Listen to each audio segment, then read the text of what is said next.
ठीक है ना। और श्री गणेश जी प्रसन्न होते हैं और श्री गणेश जी के प्रसन्नता से जो मान जो ऊर्जा है वो हमारे अंदर उसमें मूवमेंट आना शुरू होता है, वो गतिशीलता, फिर अनुभूति, फिर स्पंदन शुरू होता है, फिर चक्र खुलने लगते हैं। जैसे मैंने आज बताया था शीतल अग्नि शक्ति बाधाओं को जलाती है। समझिए बात क्या कहा जा रहा है ना, वो घटित हो रही है, ये शब्द नहीं है, ये घटना है, सूक्ष्म घटना घटित हो रही है। तो चक्र को जो है ना, वो चक्र को खोल रही है, बाधा को जला रही है, मतलब आप ठीक हो रहे हैं, आपके वो चक्र संबंधी दोष ठीक हो रहे हैं, मतलब आपकी बीमारियां जा रही हैं, आपके सारे प्रॉब्लम शारीरिक मानसिक भावनात्मक वो संतुलित हो रहे हैं। आपको पता भी नहीं चल रहा कितने जटिल से जटिल रोग आपके ठीक हो रहे हैं। चक्र खुलना मतलब आपको मुक्ति हो रही है, आपका प्रेशर नॉर्मल हो रहा है, आपका शुगर कंट्रोल में आ रहा है, ब्लड शुगर नियंत्रित हो रहा है, आपके जितने भी रासायनिक तत्व है उसमें संतुलन आ रहा है। ब्लड टेस्ट करा के आप देखिए, बात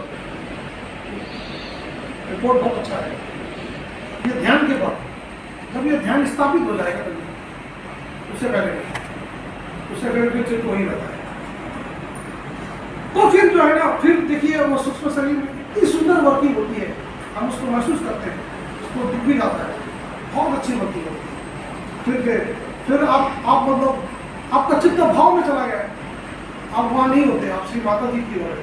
आपका जो चित्त जो जिस तरह से ये कपड़ा ऐसे फैला हुआ है ना, श्री माता जी ने ये उदाहरण दिया, ये कपड़ा यहाँ रहता है भवसागर यहाँ, ये यहाँ नहीं है, मतलब ये कपड़ा चित्त है, ये यहाँ नहीं है, यहाँ है।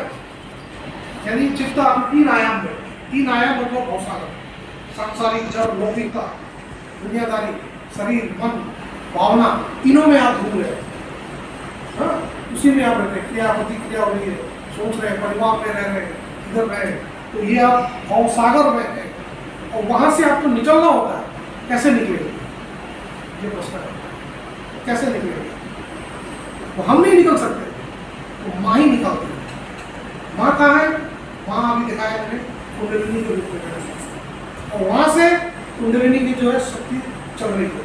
जैसे चित्त जो यहाँ पे फैला हुआ है और ये कुंडलिनी से चलती है, लाठी के रूप में चलती है। तो लाठी ऊपर जाएगा तो कपड़ा भी ऊपर जाएगा, यानी कि लाठी खाली नहीं जाएगा, कपड़ा भी जाएगा। तो चित्त यहाँ था वो यहाँ आ गया। चित्त कैसे निराकार में पहुँचता है, इस फंडा को समझिए। अभी तक तो हम लोग क्या है कि उसको खाली सुनते थे, अरे पता नहीं क्या बोल रहे हैं, समझ में नहीं आता है। सूक्ष्म भाषा थोड़ी समझ में आएगा बुद्धि से, बुद्धि तो सूक्ष्म तो बुद्धि से परे है। तो ये घटना समझ में आना चाहिए। तो ये जो है अति सूक्ष्म घटना, सूक्ष्म मतलब जो चीज़ है ही नहीं, जिसका कोई आकार ही नहीं है, जो दिखता नहीं है, वो हो रहा है। कुंडलिनी जो ऐसे ऐसे घूम रही है, ऐसे ऐसे घूम रही है, वो चित्त को भी ऐसे ऐसे ऐसे लेते हुए ऊपर चलते, तब आप निर्विचार, तब आपका चित्त विचार नहीं आता है। क्योंकि चित्त तीन आयाम में होने पर विचार आता है। चित्त आपका तीन आयाम में नहीं है, भूतने के नहीं है, भविष्य के नहीं है, फिर खट से आपके विचार हो जाते हैं, कोई सोच आपके अंदर आता ही नहीं है। फिर आप देखते विचार को देखने लगते, उसमें नहीं होते, बिल्कुल घटित हो जाते हैं। तो निर्विचारिता जो है ना, वो कुंडलिनी आपको देती है। कुंडलिनी आपको जो है ना, जब ये मस्तिष्क को पार करती है, चित्त को लेकर के जाती है। सर जैसे सर चाय नाश्ता रेडी है, रेडी है ना? ठीक है, चलते। ये कौन का था बनियान आपका? नहीं मेरा, नीचे गिरा तो ये जो है ना इसके से तो वहाँ गया, जुड़ गए ना वहाँ। देखिए मैं बोल रहा हूँ घटित हो रहा है, क्योंकि उनको मान्यता मिल जाती है ना। जब आप बोलते भी हैं, भाव से बोलते हैं, तो बिल्कुल वो पकड़ लेती है वो चीज। हाँ भाई, भैया तो जैसे आप ऑपरेशन कर रहे हैं, किसी मशीन को चला रहे हैं, चलेगा ही ना।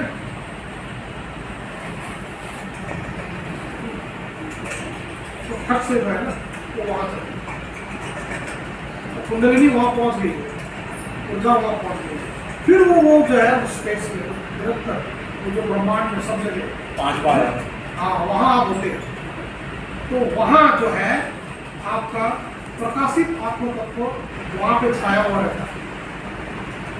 अब आत्मा से एक रूप हो, हृदय का आत्मा आपके मस्तिष्क से ऊपर आ गई, प्रकाशित हो गया, और कुंडलिनी जाकर के उससे जुड़ गई। कुंडलिनी का जुड़ने का मतलब चित्त भी जुड़ गया। कुंडलिनी अकेली नहीं जाती है, चित्त को भी लेकर के जाती है। अब हमें चित्त को समझा ही नहीं चित्त क्या है। चित्त एक ऐसा साधन है जिससे किसी चीज को ग्रहण करते हैं। जैसे आपने कोई चीज देख लिया तो विचार आ गया, चित्त वहां गया तो विचार आया। तो इसी तरह से चित्त को कुंडलिनी 3 आयाम से हटा देती है और वहां ले जाती है। तो चित्त जब वहां जाता है तो वहां से फिर वो जो चीजें लौट के आती है वो अलग है, वो परम है, वही शक्ति है, वही चैतन्य है, वही आनंद है, शांति है। तो ये जो घटना जो है इसको बढ़ाना चाहिए, ये घटित होते रहना चाहिए। मशीन तो चल गया, फिर मशीन रुक भी सकता है, तो जैसे भाव बंद हो गए फिर रुक जाएगा। तो इसको अपना प्रैक्टिस करते करते आप बात भी कर रहे हैं, चलते फिरते, इससे बात करते उससे बात कर रहे हैं। दर्पण वाला उदाहरण है ना, दर्पण वाला उदाहरण। हाँ मेरा वाला बिल्कुल वही है। जैसे मान लीजिए कहते हैं, जैसे आप आईना में देखते हैं कि आप होते हैं और आपका प्रतिबिंब होता है। एक जो देखने वाला होता है जो आपको भी देख रहा है, आपका प्रतिबिंब को भी देख रहा है। जैसे मान लीजिए कहते हैं जब आप खुद ही आईना बन गए तो स्थिति कैसी होती है? अब आपको भी देख रहे हैं, प्रतिबिंब को भी देख रहा है, उस देखने वाले को भी देख रहा है।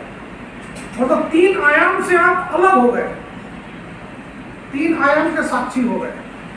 तो जब 3 आयाम से साक्षी होते, 3 आयाम से निकलते हैं तो 3 आयाम शरीर ठीक होता है, मानसिक गतिविधि ठीक होती है, भावनात्मक संतुलन ठीक होता है। 3 आयाम को कैसे ठीक करेंगे? 3 आयाम से निकलने को ठीक करेंगे। निकलेंगे कैसे? ये क्रिया द्वारा। ये क्रिया कैसे होगा? भाव प्रकट करने से। भाव प्रकट कैसे होगा? ये आपके अंदर से आनी चाहिए। गणेश जी की कृपा से, गणेश जी को आह्वान करना होता है। भाव नहीं आ रहे हैं तो उनसे प्रार्थना करनी होती है, मांग करना होता है। ये सारी बातें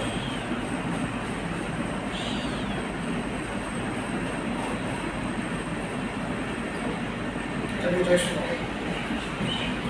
तो क्या करें, चलेंगे जी? सर नाश्ता लेते हैं। उसके बाद अब यही सब बातें हैं जिसको आगे बढ़ाएंगे।